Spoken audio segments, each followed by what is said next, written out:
భద్రకాళి శరణం.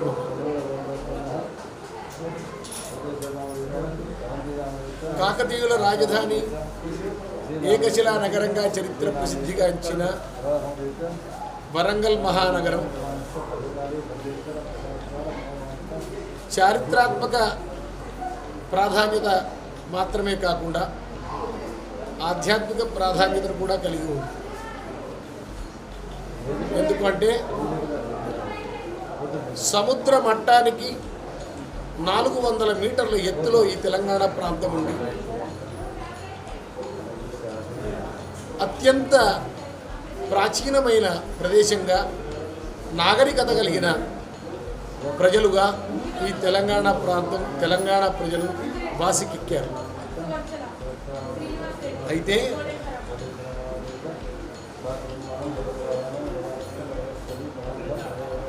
తత్రాష్టమ్యాం భద్రకాళీ దక్షయజ్ఞ వినాశిని ప్రాదుర్భూత మహాఘోర యోగిని కోటిభిస్సహ అని దేవీ భాగవత మహాపురాణంలో చెప్పబడిన ప్రకారం జగదంబ దుర్గా మహాష్టమి నాడు, దుర్గాష్టమిగా పిలువబడే మహాష్టమి నాడు భద్రకాళిగా ఈ భూమండలం మీద కోటి యోగిని గణాలతో అవతరించిన ప్రదేశం ఈ వరంగల్ మహానగరంలోని భద్రకాళి దేవాలయం.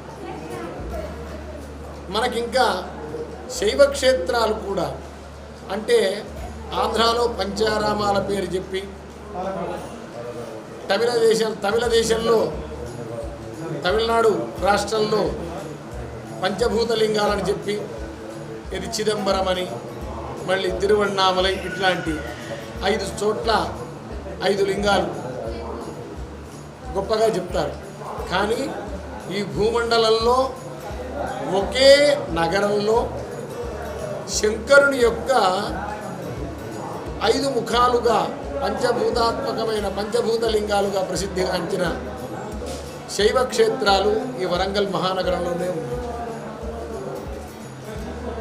వరంగల్ కోటలో స్వయంభూ శంభులింగేశ్వర స్వామి పృథ్వీలింగం, వరంగల్ పట్టణంలోని మటియవాడ, ఇప్పుడు మట్టివాడ అంటున్నారు, ఆ మటియవాడలోని భోగేశ్వర స్వామి దేవస్థానం జలలింగమని, భద్రకాళి దేవస్థానంలోని భద్రేశ్వర స్వామి తేజోలింగమని, హనుమకొండలోని సిద్ధేశ్వర స్వామి వాయులింగమని, కాశీపేటకు పార్శ్వంలో ఉన్న మణికొండ అంటారు, మెట్టు రామప్ప, మెట్టుగుట్ట అని కూడా అంటారు, రామలింగేశ్వర స్వామి దేవస్థానం, మెట్టు రామలింగేశ్వర స్వామి దేవస్థానం ఆకాశలింగమని మనకు చారిత్రాత్మకంగానే కాకుండా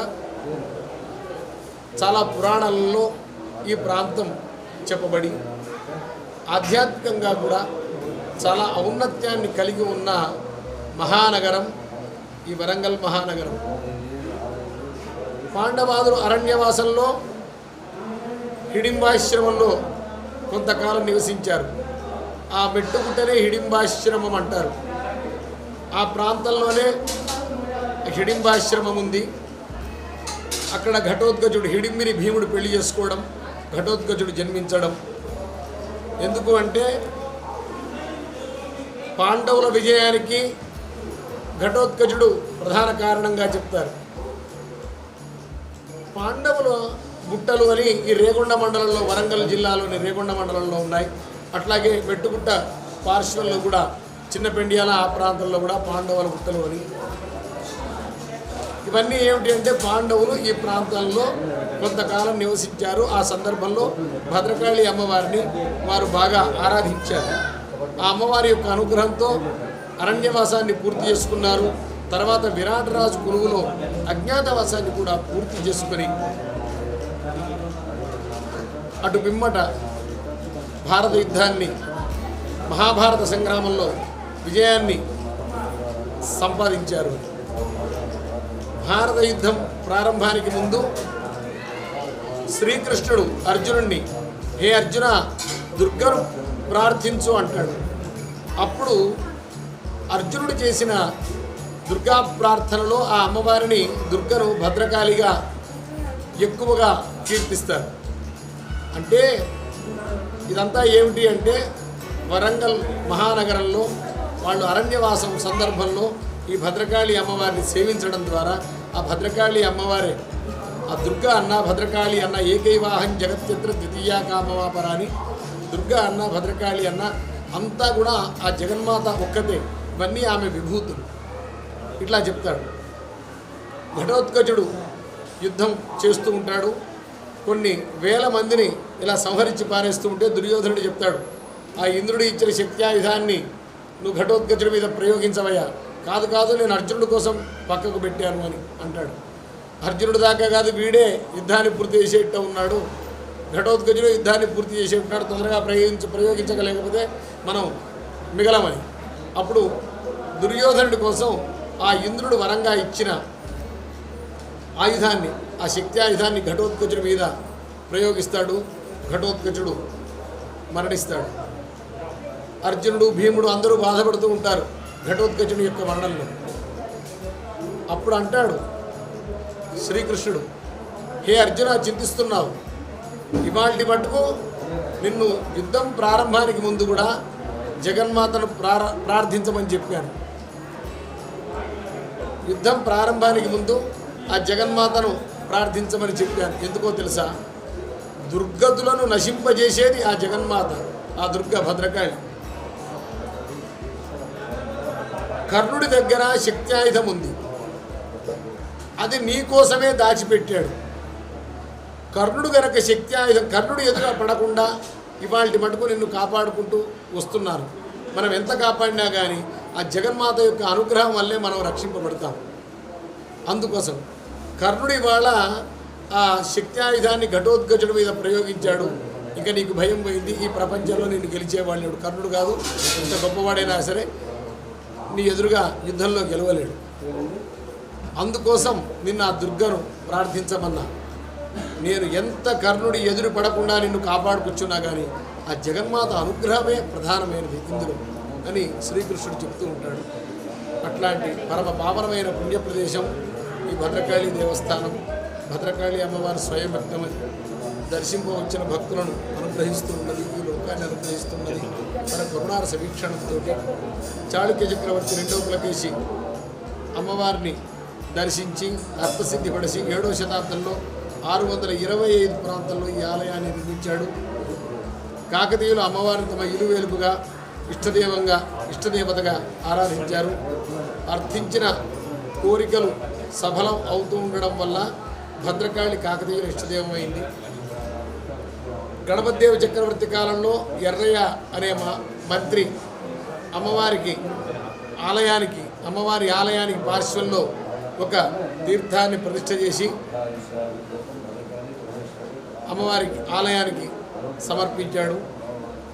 ఈ భద్రకాళి తటాకం అంటారు. ఎప్పుడైతే మహమ్మద్ బిన్ తుగ్లక్ దండయాత్ర కాకతీయ సామ్రాజ్యం పతనమై కాకతీయ సామ్రాజ్యం ఉత్సన్నమైపోయిందో, కాకతీయ సామ్రాజ్య పతనంతో పాటు ఈ ఆలయ వైభవం కూడా క్షీణించిన అమ్మవారి మహిమ మాత్రం నివురుగప్పిన నిప్పులాగానే ఉంటూ ఆరాధించిన సకల జనులను అనుగ్రహిస్తూనే ఉంది. కాకతీయ సామ్రాజ్యం పతనమైపోయాక భారతదేశానికి స్వాతంత్ర్యం వచ్చి తెలంగాణ ప్రాంతం ఇండియన్ యూనియన్లో విలీనమయ్యే వరకు కూడా ఈ తెలంగాణ ప్రాంతం హైందవేతరుల చేతిలో, మతాంతరుల చేతిలో ఉంది పరిపాలన. ఈ తెలంగాణ ప్రాంతం మతాంతరుల పరిపాలనలో ఉండేది. అప్పుడు హిందూ ఆలయాలన్నీ ఉపేక్షించబడ్డాయి.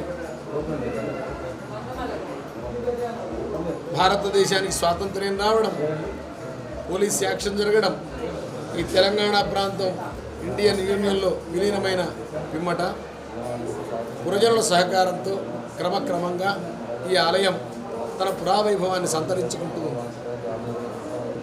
దక్షిణ భారతదేశం చాలా గొప్పది. ఉత్తర భారతాన్ని మనం దేవభూమిగా చెప్పుకుంటూ ఉంటాం. భారతదేశం ధర్మభూమి, కర్మభూమి అని. రాముడు, కృష్ణుడు అందరూ అక్కడ పుట్టిన రాముడు సీతామ్మవారిని వెతికే మిషతో ఈ దక్షిణ భారతం అంతా తన పాద స్పర్శచే పునీతం చేశాడు.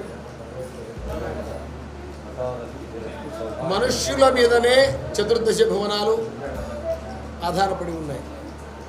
అందుకోసమే 84 లక్షల జీవరాశులు దేవుడు సృష్టించిన వాటిలో మనుష్య జన్మ పరమోత్కృష్టమైనదంటారు.